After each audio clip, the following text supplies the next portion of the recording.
The Galactic Council chamber fell silent when the human ambassador walked through the great doors. Ambassador Sarah Chen was not alone. At her left side walked a creature the aliens had never seen before. It had 4 legs, gray and white fur, and eyes that watched everything with quiet intelligence. At her right side, something much larger moved. It was covered in scales that shimmered between blue and silver. Wings folded against its back, and when it breathed, small wisps of smoke rose from its nostrils. The council members, beings from 100 different worlds, stared in complete shock. High Arbiter Zethrix, a tall creature with 6 arms and skin like polished metal, rose from his seat. "What is the meaning of this?" he demanded. "You bring predators into this sacred chamber." Sarah smiled. It was a calm smile, the kind that made the aliens nervous. "These are not just predators, High Arbiter. This is Luna, my wolf companion, and this is Ash, my dragon partner. They are family." The word did not translate well. The council's translation devices struggled with it. Family meant blood relation, genetic connection. But these creatures shared no blood with the human. "You speak nonsense," said Counselor Vrix, a being that looked like a floating jellyfish filled with stars.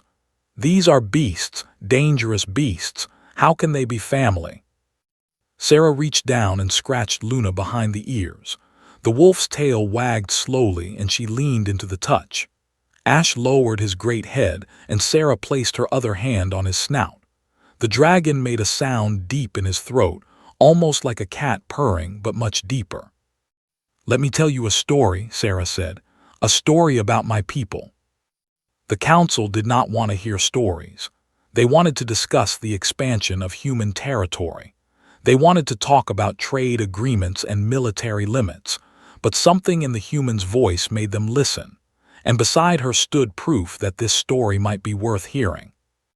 "Long ago," Sarah began, "my people were weak. We had no claws like the Vrix, no natural armor like the Zethrix. We could not fly, we could not breathe underwater. We were soft, slow, and fragile. The universe had given us almost nothing." "Then how did you survive?" asked a small counselor from the back. His species were known for their curiosity. "Because the universe gave us one thing," Sarah said. "It gave us the ability to make friends." She told them about Earth, a small blue world spinning around an ordinary star. She told them about the wolves that once hunted humans and how humans hunted wolves in return. 2 species locked in competition for thousands of years. "But then something changed," Sarah said. "Some of our ancestors looked at the wolves and saw something familiar. They saw creatures that lived in families, that protected their young, that worked together to hunt. They saw themselves." Luna sat down beside Sarah, her ears alert, her eyes watching the council with calm attention. "Our ancestors started leaving food for the wolves. Not much at first, just scraps. The bravest wolves, the ones who trusted most easily, came closer. Over generations, these wolves changed. They became dogs. They became our partners, our protectors, our friends. They guarded our children while we slept. They helped us hunt. They kept us warm on cold nights. And in return, we gave them food, shelter, and something else. We gave them love." The council members shifted uncomfortably.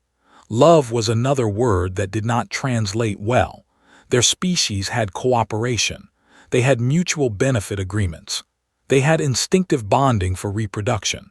But love, the choice to care for another being simply because you wanted to, was strange to them. "This is a pleasant story," High Arbiter Zethrix said, his voice careful. "But what does it have to do with our discussion today?" "Everything," Sarah said, "because the wolves were just the beginning." She looked at Ash, and the dragon looked back at her. Something passed between them, a communication that needed no words. "When we first found the dragons," Sarah continued, "everyone said it was impossible. These creatures breathed fire. They flew through the sky. They were the most dangerous predators our world had ever known.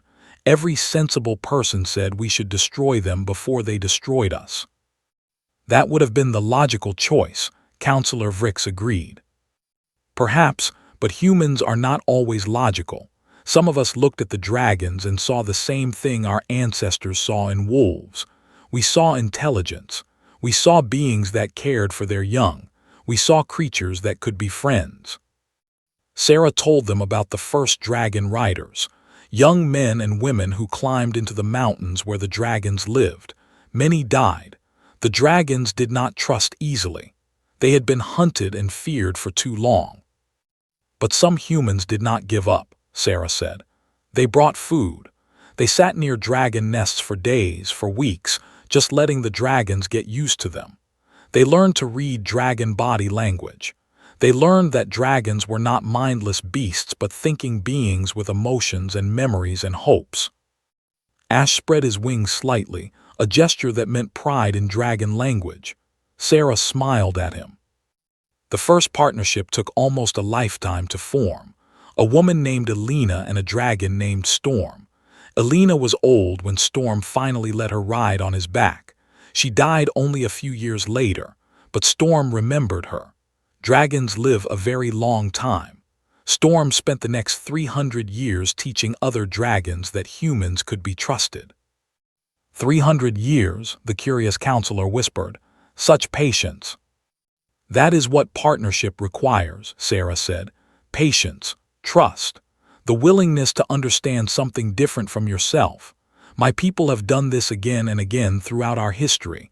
We have made friends with wolves, with horses, with cats, with birds, with dolphins, and now with dragons. She looked around the council chamber, meeting each alien's eyes in turn. We did not come to the stars alone. We brought our friends with us, and now we offer the same hand of friendship to you. The chamber was completely silent. No one knew what to say. Then Luna stood up and walked toward the High Arbiter. The alien froze, his 6 arms stiff with fear. Luna stopped in front of him, sat down, and offered one paw. She wants to shake hands, Sarah said quietly. It is a greeting, a sign of peace. The High Arbiter looked at the wolf, then at Sarah, then at the wolf again.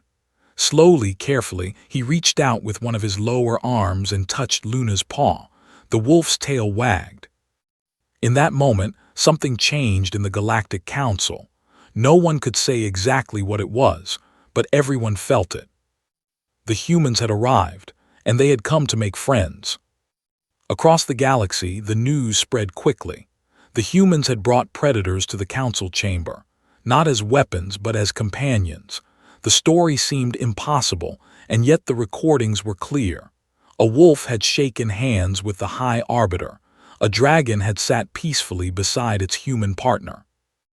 Military commanders on a dozen worlds watched the footage with growing concern.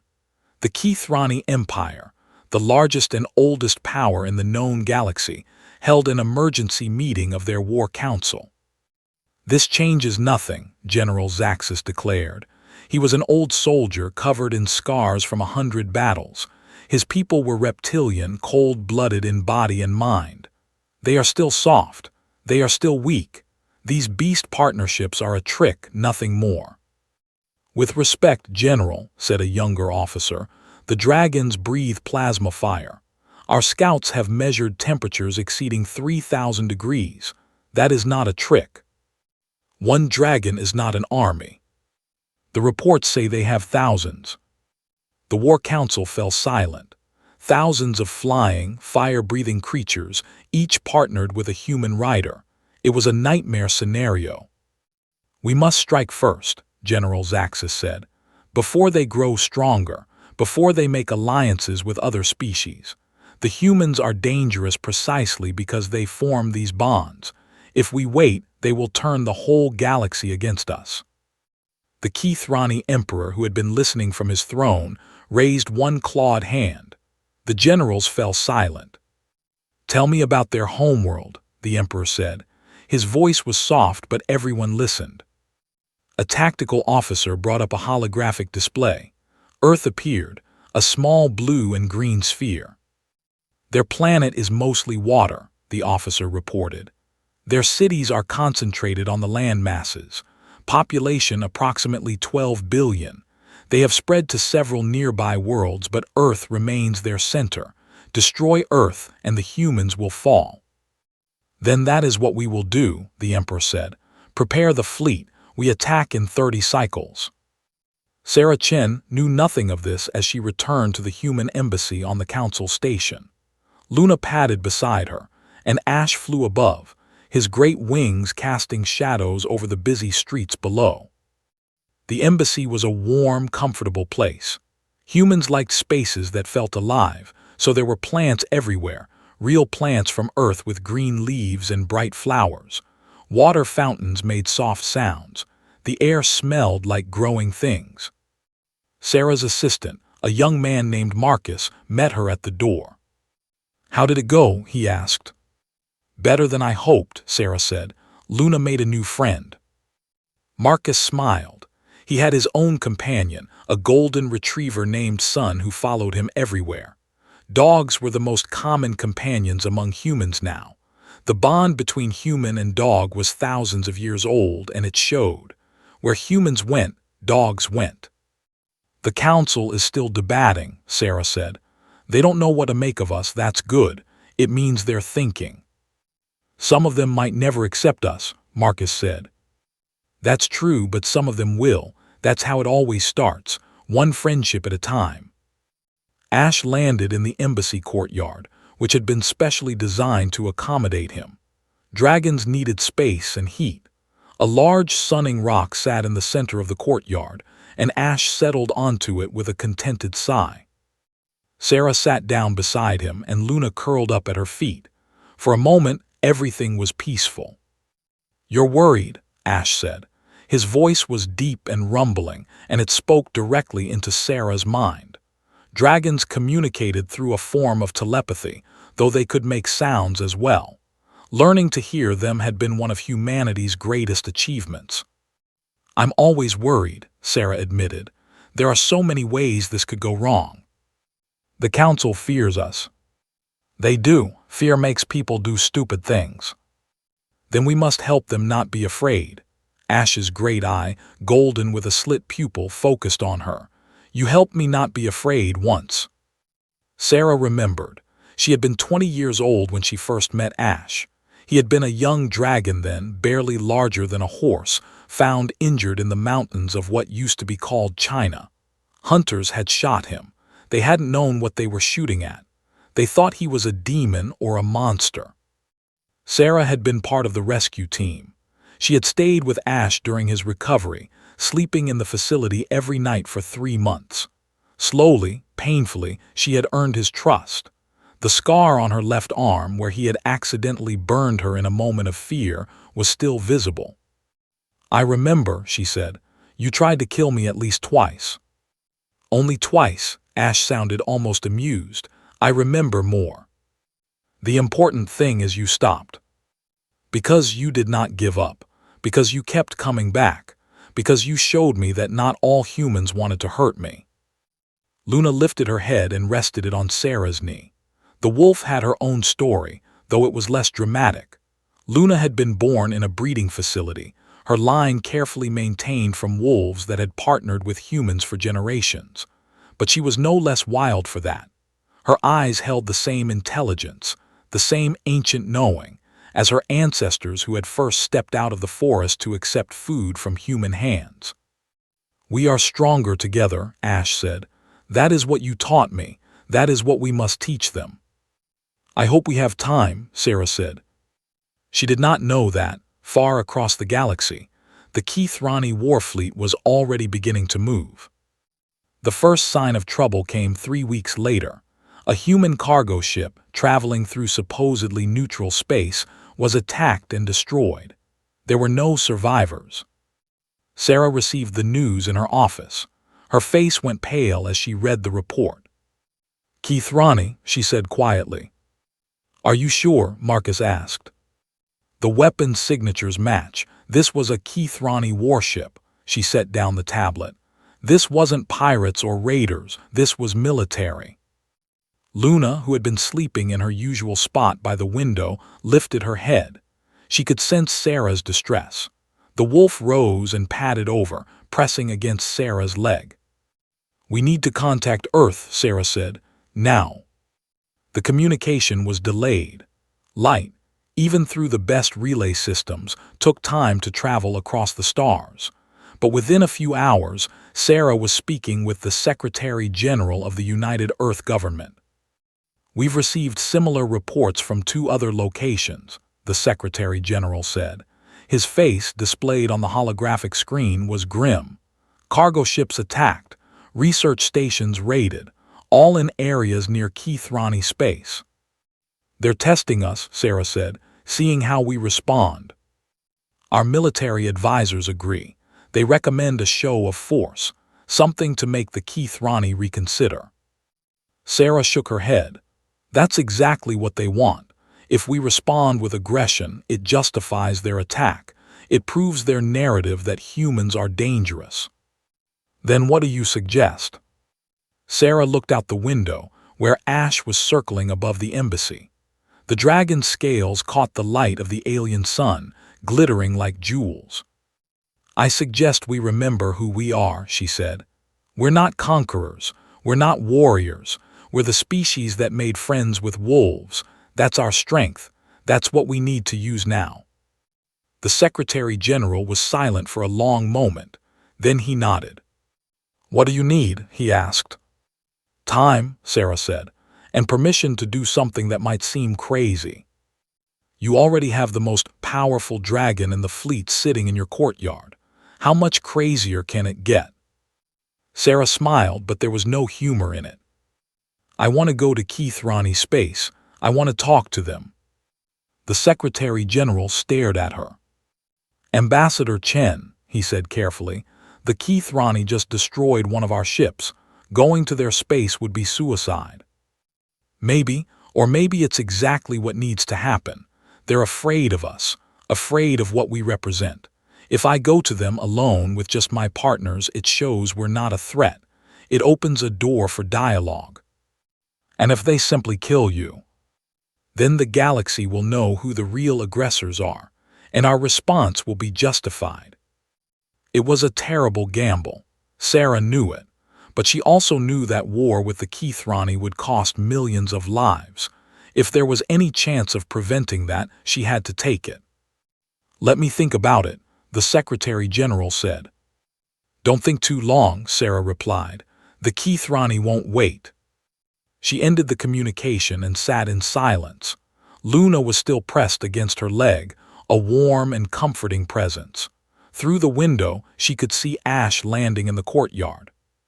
"You're planning something dangerous," Luna's body language said. Dogs and wolves couldn't speak telepathically like dragons, but thousands of years of partnership meant Sarah could read Luna almost as easily. "Yes," Sarah said aloud, "I am." Luna looked at her with those ancient eyes. "Then I'm coming with you." Sarah knelt down and wrapped her arms around the wolf. "I know," she whispered. "I wouldn't have it any other way." The Keithrani war fleet was massive. 300 warships, each one bristling with weapons, moved through space in perfect formation. At their center flew the Emperor's flagship, a vessel so large it had its own gravity field. General Zaxxas stood on the command bridge, watching the stars stream past. In just a few more cycles, they would reach Earth. The human homeworld would burn and the threat would be ended. "General," an officer called out, "we're detecting something strange ahead." "What is it?" "A single ship, small, human design." Zaxxas frowned. "Just one." "Yes, General, it's transmitting a message. They're requesting a meeting." The general hissed, a sound of disbelief. "A meeting with our entire war fleet." "The transmission is signed by Ambassador Sarah Chen. She says she comes in peace with her partners." Zaxxas remembered the recordings from the council chamber, the human with the wolf and the dragon. He had dismissed her as a fool, a performer putting on a show for weak-minded politicians. But now she was flying directly toward his fleet, alone. That was either incredible bravery or incredible stupidity. "Should we destroy them?" the officer asked. Zaxxas considered it. One shot and the problem would be solved, but something made him hesitate. The humans had surprised the galaxy once. Perhaps they had more surprises in store. "No," he said, "bring them aboard, but keep weapons trained on them at all times. If the dragon so much as twitches, vaporize them." "Yes, General." Sarah's small ship approached the flagship. In the pilot's seat, Marcus kept his hands steady on the controls. Sun, his golden retriever, sat beside him, panting nervously. "Are you sure about this?" Marcus asked for the 10th time. "No," Sarah admitted, "but we're here now, let's see it through." Behind them in the cargo hold, Ash waited. The space was cramped for him, uncomfortable, but he had refused to let Sarah go alone. "They're preparing a landing bay," Marcus reported, "big enough for all of us." "They want to see us," Sarah said. "That's good, it means they're curious." "It might mean they want to study us before killing us." "Let's hope not." The ship landed with a gentle bump. Through the viewport, they could see ranks of Keithrani soldiers, each one armed with weapons pointed at the ship. "Here we go," Sarah said. She walked down the ramp first, Luna at her side. Behind them came Marcus and Sun, and behind them, filling the doorway with his bulk, came Ash. The Keithrani soldiers took a step back when they saw the dragon. Even with all their weapons, fear was written on their faces. General Zaxxas stepped forward. He was tall for his species, his scales dark green and thick with age. "Ambassador Chen," he said, his voice was cold. "You have courage coming here, or perhaps you are simply stupid." "Probably both," Sarah said. "But I came because I believe in peace. I came because I believe that what we want and what you want are not so different." "You know nothing of what we want." "I know that your people have built an empire that spans 100 worlds. I know that empire has lasted for thousands of years because the Keithrani understand strength and order. I know that you look at humanity and see chaos. You see a species that makes partners of predators, that treats beasts as family. You see something that doesn't make sense." Zaxxas said nothing, but his eyes narrowed. "You're afraid of us," Sarah continued. "Not because we're strong, but because you don't understand us. And what you don't understand, you destroy. That's been your way for thousands of years. Our way has kept the galaxy stable. Your way has kept the galaxy afraid. There's a difference." The tension in the landing bay was thick enough to cut. Weapons hummed with barely contained energy. One wrong move and everyone would die. Then Luna did something unexpected. She walked forward past Sarah toward General Zaxxas. The soldiers raised their weapons, ready to fire. "Hold," Zaxxas commanded. Luna stopped in front of the general. She sat down, looked up at him with her calm, intelligent eyes, and once again offered her paw. "What is this?" Zaxxas demanded. "She's offering friendship," Sarah said. "It's what we do. It's what we've always done. We look at something dangerous, something frightening, and we ask, can we be friends?" "I am not your friend." "Not yet, but you could be. That's the thing about humans, General. We're very patient. We waited thousands of years for wolves to trust us. We waited centuries for dragons. We can wait for you too." Zaxxas looked at the wolf. He looked at the dragon looming in the doorway. He looked at the two humans with their soft skin and their hopeful eyes. "You are fools," he said finally. "Maybe," Sarah agreed, "but we're still here and we're not going anywhere." The general stared at her for a long moment.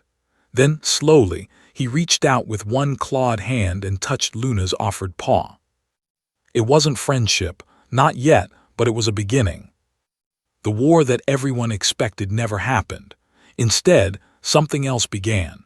Something slower and harder, but ultimately more important. General Zaxxas brought Sarah before the Keithrani Emperor. The meeting was tense and difficult. The Emperor had spent his entire life believing that strength came from dominance, from fear, from power over others. The idea that strength could come from partnership, from trust, from friendship, was alien to him. But Sarah was patient, and she had brought proof. Luna and Ash demonstrated their bond with their human partners in ways that words could not describe. The Emperor watched Ash, a creature capable of destroying his entire throne room with a single breath, lower his head so that Sarah could scratch behind his ears. He watched Luna, a predator born from thousands of years of wolf ancestry, curl up at Sarah's feet like a puppy. "Why do they serve you?" the Emperor asked. "They don't serve me," Sarah said. "They choose to be with me, just as I choose to be with them. Service is something you force on others. Partnership is something you build together." The Emperor did not understand, not fully, but he was curious, and curiosity was the first step toward understanding. "Show me more," he said. So Sarah did. She arranged for Keithrani observers to visit human worlds. They saw dogs walking beside their human families. They saw cats sleeping in sunny windows. They saw horses running with riders on their backs, moving together as one. They saw dolphins swimming alongside boats, leaping and playing with the sailors. And they saw dragons, dozens of them, each one bonded with a human partner. They saw the great nesting grounds where young dragons hatched and slowly learned to trust the small, soft beings who came to care for them. They saw the dragon riders, humans and dragons working together to protect their shared homes. "You do this with every species?" a Keithrani observer asked, amazed. "Not every species," a human guide admitted. "Some animals don't want to be our partners. Some are happier being wild. We've learned to respect that too. Partnership must be chosen, not forced." The Keithrani had never thought about it that way. Their empire was built on force, on conquest, on making others submit. The idea that you could ask instead of demand, that you could offer instead of take, was revolutionary. Word spread through the Keithrani empire. The humans were strange. The humans were crazy. But the humans were also interesting. Some Keithrani resisted. General Zaxxas himself argued before the War Council that this was all a trick, that the humans were weakening Keithrani resolve through manipulation. But even he could not explain how manipulation could make a dragon purr like a contented cat. Slowly, things began to change. A Keithrani scientist requested permission to visit a human dog breeding facility to study the genetics of domestication. A Keithrani diplomat asked Sarah to introduce him to Luna properly, with time to learn how to interact with her. A Keithrani child, seeing recordings of human children playing with puppies, asked her parents why Keithrani didn't have any animal friends. That question, asked by a 5-year-old child, did more to change Keithrani society than 1,000 diplomatic meetings. 10 years after Sarah's desperate flight to meet the war fleet, the galaxy was a different place. Humans and Keithrani were not exactly friends, but they were not enemies either. Trade flowed between their territories. Ambassadors lived on each other's worlds. And most importantly, the Keithrani had begun their own experiments with animal partnership. They started with creatures from their own homeworld. Small, furry animals that had lived near Keithrani settlements for centuries, surviving on scraps and garbage. No one had ever paid attention to them. They were pests, nothing more. But a young Keithrani scientist, inspired by human stories of wolves, began to study these creatures. She found that they had complex social structures. They recognized individual Keithrani and remembered who had been kind to them. They could be taught simple commands. The first Keithrani animal companion was named Spark. He was small, covered in blue-gray fur, with large eyes and a long tail. His partner was the scientist who had studied his kind, a female Keithrani named Researcher Vreth. When Sarah heard the news, she cried. Luna pressed against her, confused but comforting. Ash reached out with his mind, sharing her joy even though he did not fully understand it. "Why are you crying?" Marcus asked. "Because they're learning," Sarah said. "They're learning what we learned so long ago. That strength doesn't come from being alone. Strength comes from being together." The Galactic Council met again, 20 years after Sarah's first appearance. The chamber was different now. Humans sat among the other species, no longer outsiders but full members, and they were not the only ones who had brought companions. The Keithrani ambassador had spark curled around her shoulders. Several other species had begun their own domestication programs, finding creatures on their worlds to partner with. The Vrix had bonded with a species of telepathic fish. The small, curious species from the back of the chamber had partnered with creatures that looked like walking mushrooms. Sarah, now old and gray, stood before the council one last time. Luna had died years ago, peacefully in Sarah's arms. Ash still lived. Dragons lived a long time. He stood behind her now, his scales duller with age but his eyes still bright. "When I first came to this chamber," Sarah said, "you asked me how we could call predators family. Now you know the answer. Family is not about blood. Family is not about species. Family is about choice. It is about looking at another being and saying, 'I will protect you. I will care for you. I will be with you no matter what.'" She looked around the chamber, at all the different species, at all the different companions. "The galaxy is vast and dark and full of dangers, but we don't have to face it alone. None of us do, not anymore." Ash spread his wings, filling the chamber with their shadow. And then he did something that made everyone gasp.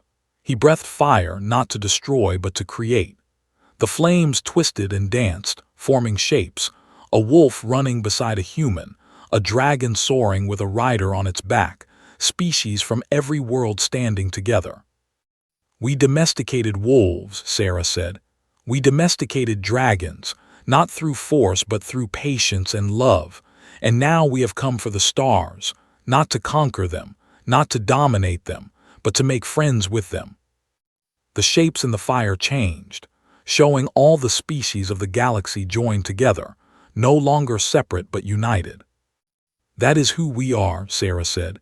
"That is what humanity offers, not weapons, not threats, just this, a hand extended in friendship, a place by our fire, a home among the stars." The fire faded, the chamber was silent. And then slowly the applause began. It started with the Keithrani ambassador, her small companion adding its chirping voice to the sound. It spread to the Vrix, their tentacles waving in their form of approval. Species after species joined in, filling the chamber with a sound it had never heard before, the sound of unity. Sarah smiled. Luna would have loved this. Ash lowered his great head and Sarah rested her hand on his snout one last time. "We did it, old friend," she whispered. "No," Ash replied, his voice echoing in her mind. "We began it. The rest is up to them." And he was right. The story of humanity and its companions was not ending. It was only beginning. Throughout the galaxy, beings were learning what humans had learned so long ago on a small blue world, that the greatest strength is not in standing alone but in standing together. Wolves had taught humans that lesson, dragons had taught it again, and now humans were teaching the stars.